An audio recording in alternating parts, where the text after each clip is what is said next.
long distance relationship. Mahirap yan. Malapit. Yo, alaala na lang part 2. Yo, inisip ko kung bakit ganito sa akin ng langit.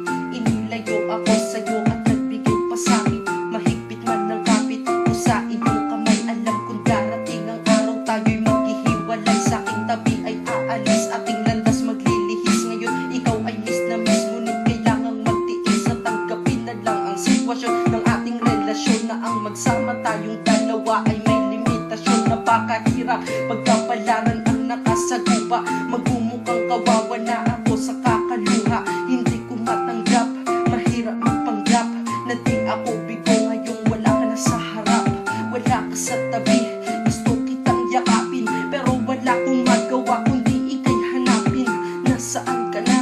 Balik ka na kasi ang sakit-sakit na Monthly, tatagal pa yan hanggang sa anniversary. Sana tanggapin mo to, simple kong regalo. Mahal kita, huwag ka nang pumalat at magreklamo. Malamang sa oras na ito ikay kinikilig. Kasi yung boses ko umahaplos sa iyong pandinig. Ako ay minsan lang mag-alay ng awitin sa babae. Mahal kasi kita, wala akong magagawa. At pasalamat sa Diyos dahil sa'yo't ako ay milagro nagkakilala. At ibuhay pinag sa impyerno na nandiyan ka na at kasama ka sa kalamitan mo ko dinala.